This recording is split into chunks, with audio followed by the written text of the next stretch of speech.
Imagine living in a world where wearing the wrong color could get you executed, or where a sneeze in the wrong direction could offend the gods and earn you a public beating. Sounds like Twitter with actual stakes, right?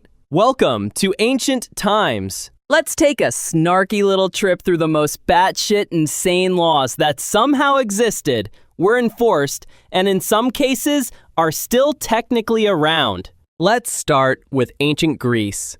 Because if there's one thing those toga-wearing philosophers loved more than thinking deep thoughts, it was making laws that could put you 6 feet under for minor inconveniences. In Athens, a guy named Draco, not the Harry Potter villain, but honestly just as dramatic, created a legal system so absurdly harsh that the term draconian was born from his name. His answer to pretty much everything? Death. Steal a cabbage? Death. Insult someone's beard? Probably death. Fail to return a library scroll? Yep, public execution, baby.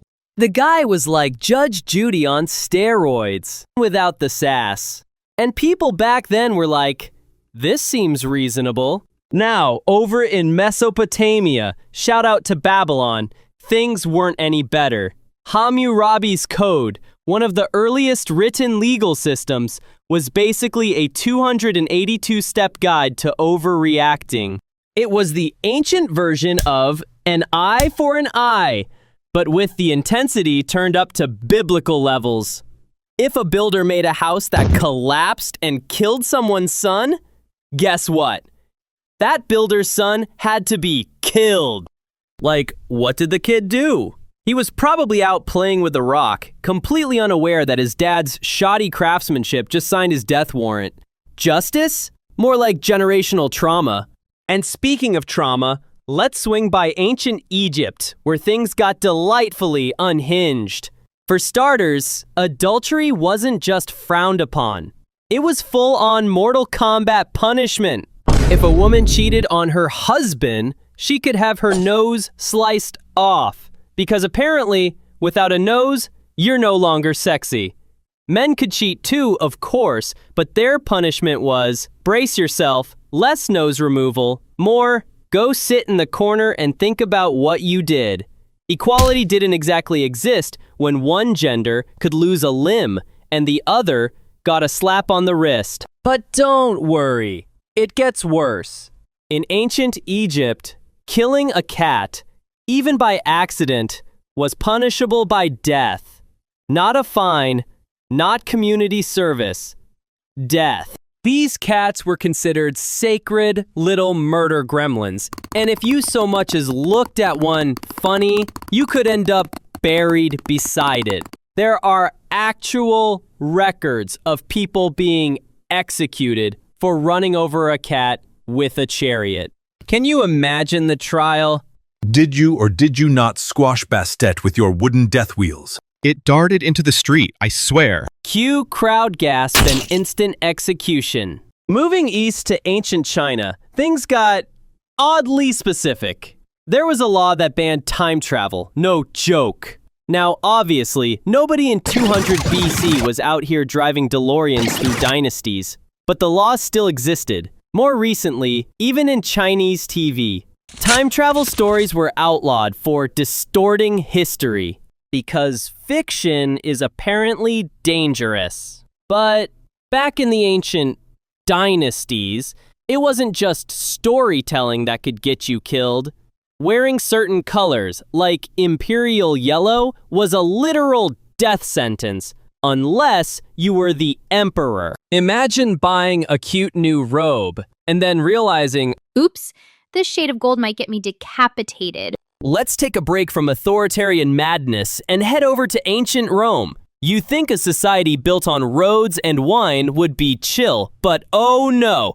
Romans were obsessed with control, especially over women. Women weren't allowed to cry during funerals. I guess mourning too hard was disruptive. There were literal mourning police to keep the vibes light. And if you were a woman caught drinking wine, that was grounds for divorce or death. Clearly, sipping Merlot was the gateway to societal collapse. Husbands could even kiss their wives to check for alcohol on their breath. Imagine getting tongue policed by your husband to avoid being stoned in public. Ancient romance was so sexy. Oh, and if you're feeling smug about your well-behaved pets, in ancient Rome, you were legally responsible for your animals' vibes.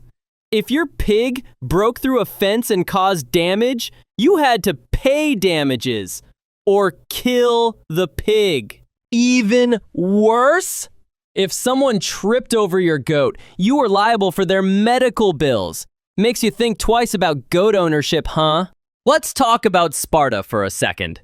Because if Rome was strict, Sparta was the full-on boot camp of the ancient world. Their entire existence was about discipline, war, and turning children into emotionless murder machines.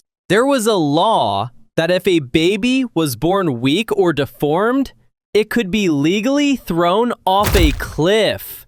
That's not hyperbole. That's not metaphor. That's state-sponsored baby yeeting. And if you somehow survived your childhood, congrats! You still had to live in military barracks until you were 30. No family, no comfort, just vibes and violence. Love? Never heard of it. Emotions? Not in this economy. Now let's hop over to India, where ancient Hindu law had a buffet of WTF rules, especially around caste and food. You could be heavily punished for eating the wrong food next to someone of a higher caste. Like literally just eating your lunch in the wrong seat could get you whipped. In some regions, touching a Brahmin's shadow was considered pollution. Imagine living in fear of your shadow's GPS location. It's like if karma had a Karen mode. One particularly bonkers law dictated that a woman whose husband died must never remarry. And in some cases, she was expected to throw herself on his funeral pyre.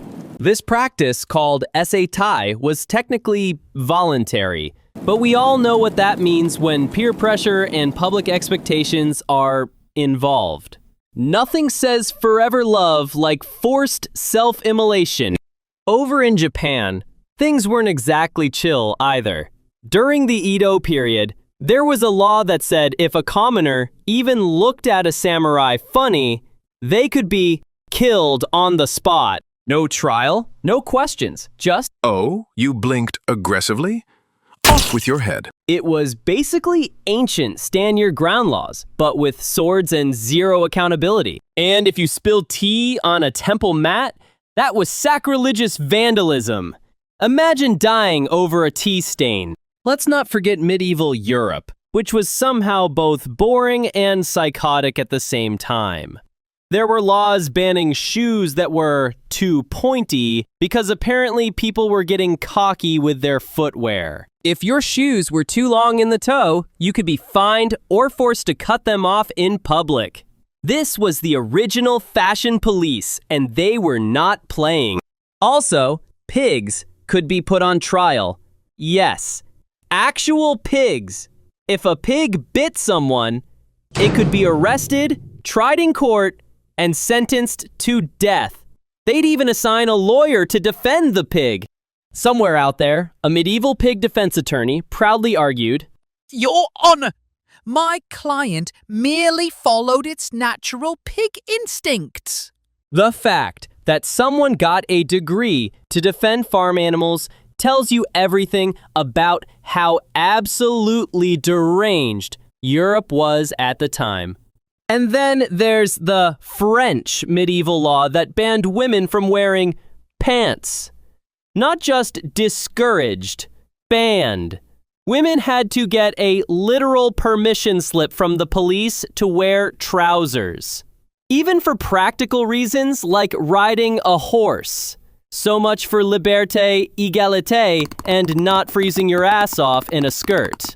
But perhaps the cherry on top of this ancient legal dumpster fire is the good old trial by ordeal. This wasn't a law exactly.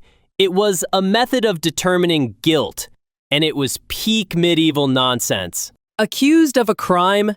Time to prove your innocence by walking over hot coals or dunking your arm in boiling water. If you didn't blister, congratulations, you're innocent. If you did, whoops, guess you were guilty all along. It's like a game of Would You Rather made by Satan. What's hilarious and terrifying is that many of these laws weren't just made up on the fly. They were codified, enforced, celebrated, and the people who lived under them, they just accepted it. Either because they didn't know better or because knowing better got you executed. Now imagine dropping someone from ancient Greece into modern society. They'd be canceled on day 1, sued by PETA on day 2, and arrested for fashion crimes by day 3. But here's the kicker. We still have ridiculous laws today. It's illegal to carry an ice cream cone in your back pocket in Kentucky. You can't die in the Houses of Parliament in the UK. Somewhere out there, a descendant of Draco is smiling. So next time you complain about taxes, parking tickets, or dress codes at work, just remember, at least nobody's yeeting your baby off a cliff or sentencing your goat to death for tripping a noble. Ancient laws were wild, dumb, cruel, and oddly specific, and yet, somehow, they laid the groundwork for the absolute circus we call modern law today. And honestly, compared to getting executed for baking bread wrong, your HOA rules suddenly don't seem so bad.